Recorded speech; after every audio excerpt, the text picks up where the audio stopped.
We are getting ready for book 2 of Herodian, and we will continue on with what happened after Commodus died, not in the arena like the Gladiator films portrays. What happens after Narcissus, the athletic trainer, strangles Commodus to death. This is book 2 of Herodian.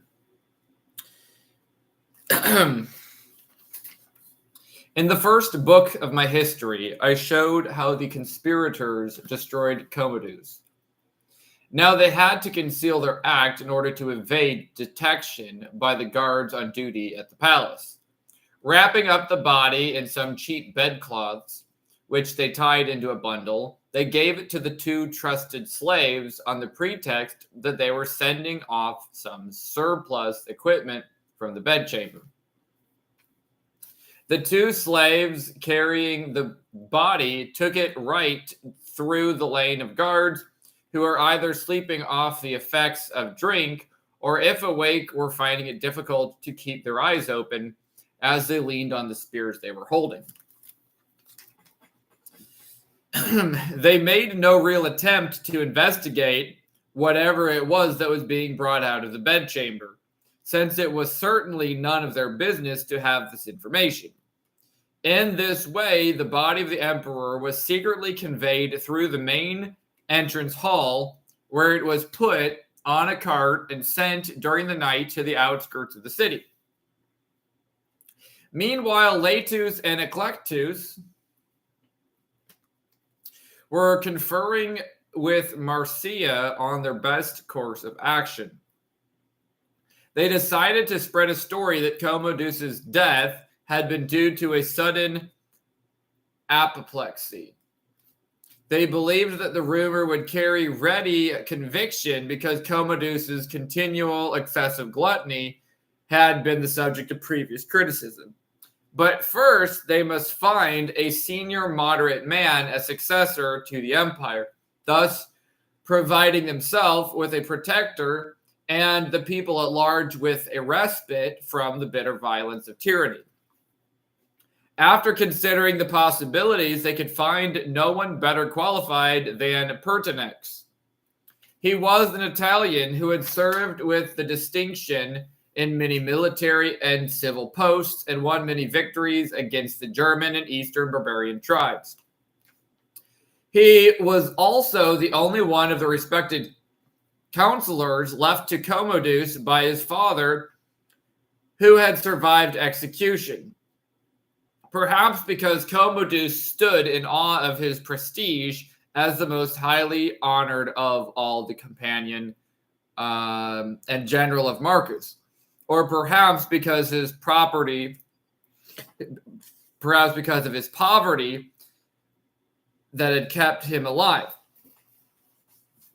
Part of the reason for the high reputation of Pertinax was that, although he had held more offices than anyone else, he had also gained far less wealth than anyone else.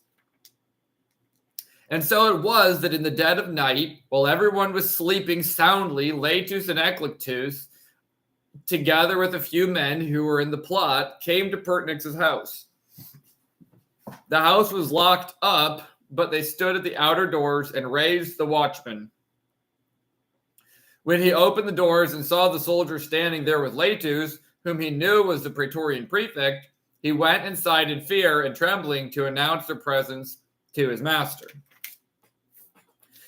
Pertinax told them to come in, adding that the fate he had been expecting each day was now at hand.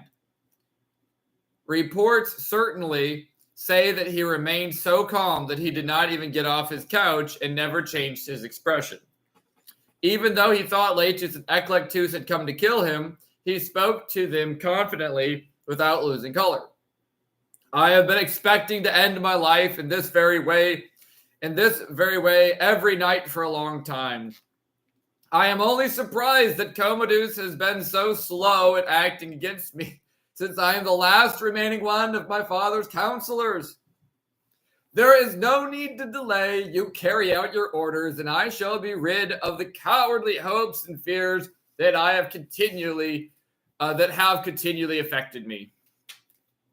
Laetus replied, please do not go on saying things like that, which are unworthy of you in your past life. Our visit here is not to destroy you, but to save ourselves and the Roman Empire. The tyrant is dead. He got the punishment he deserved by suffering at our hands, the fate he had in store for us. We have come here to offer you the empire because we know of the outstanding reputation you have in the Senate for your moderate way of life and your tremendous authority. Your age wins you respect, and you are loved and honored by the people.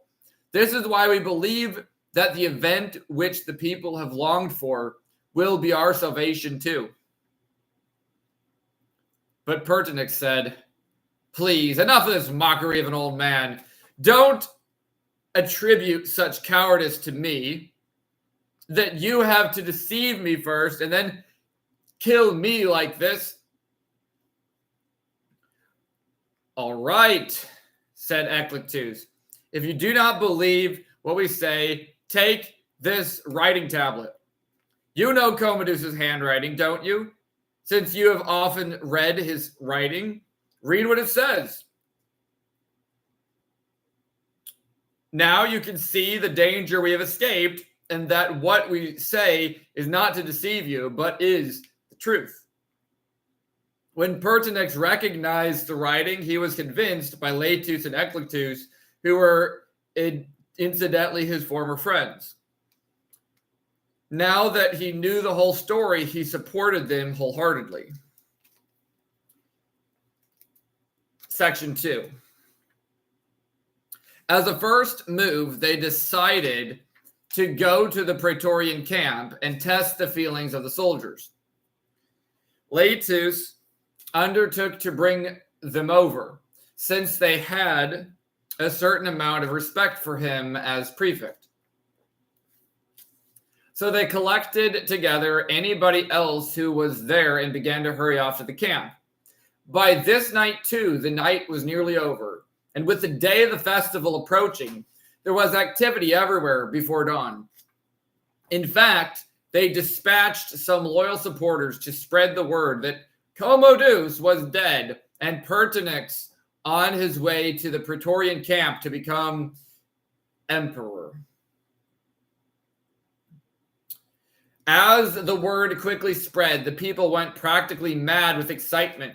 Everyone rushed to and fro, paying their visits to their patrons and telling them the news, especially if they were people of importance or wealth, since they were the ones whom it was known Commodus was also making plans to destroy. People danced at the temples and altars in acknowledgement of their gratitude to the gods. Shouts of all kinds were heard, such as that the tyrant was dead or that the gladiator had been killed, as well as other more profane and abusive cries. No longer intimidated as freedom returned, people were encouraged to give rein to all the words which they had been fearful of saying before. Most of the population rushed to the Praetorian camp because they were very much afraid that the soldiers would be rather reluctant to acknowledge Pertinax's rule. They were expected to be totally against accepting a rule of moderation, since they had grown used to a tyrant as their master and were experts in pillage and violence. So the people went en masse to the camp to force the Praetorians to submit. When the crowds were in the camp, Laetus and Eclectus came in with Pertinax, and Laetus assembled the soldiers. Then he addressed them, saying, Commodus, our emperor, has died of apoplexy. But only he himself is to blame for his death. He continually rejected our advice, which was in the interest of his well-being. You know about his way of life. He choked to death from overeating. He has got the fate that was in store for him, although there is not just one single cause, but many different causes of death among mankind. They all lead to the same end. But now, in place of Commodus, we and the Roman people bring for your approval a man who is respected for his age, who is moderate in his way of life, and who knows the meaning of virtue in action. The veterans among you have had proof of this and of his military exploits. The rest have honored and admired him for many years as urban prefect. Our good fortune is not bringing us simply an emperor, but a kind father too.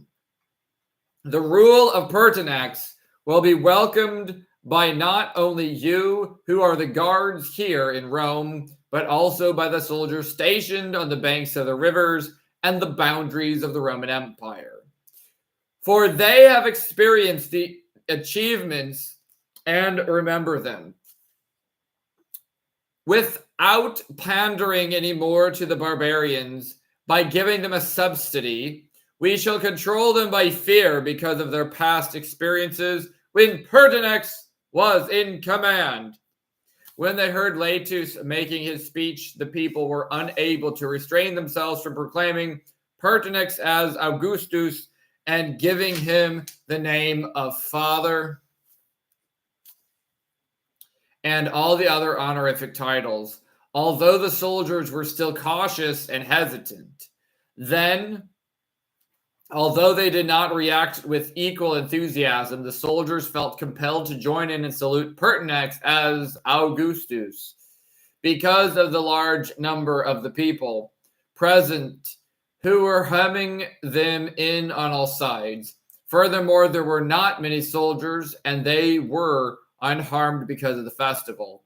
After the unusual oaths and sacrifices had been made in Pertinax's name, the populace and the praetorians all together, waving branches of laurel, escorted Pertinax to the imperial palace just as dawn was breaking.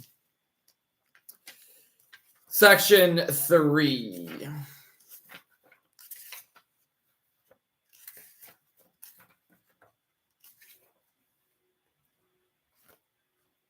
Section 3.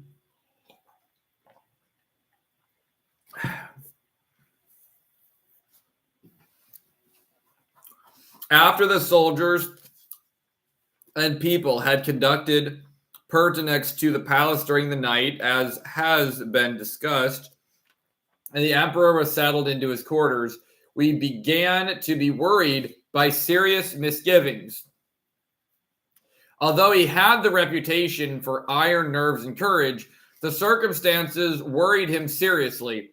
It was not so much care for his own safety that caused him anxiety, since he had often shown his disregard for more serious dangers, but the thought of the suddenness of the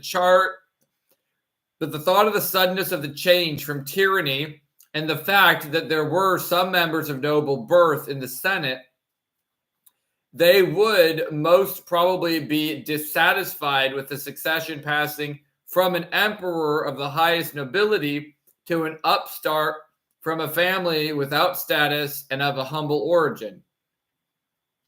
For all the credit his moderate way of life had earned, and for all the distinction of his military exploits, he was far inferior to the patricians in terms of genteel birth. When daylight came, he went down to the Senate chamber, but refused to be preceded by sacred fire or have any other of the imperial insignia set up until he discovered the Senate's mind. But as soon as he had made his appearance, the entire Senate joined together in acclaiming him with the titles of Augustus and Emperor. To start with, Pertinax refused the invidious honor and begged to be excused on the grounds of his age. He said that there were plenty of nobles who would be better suited for the position. Then he took Glabrio by the hand and, drawing him out, urged him to sit on the emperor's throne.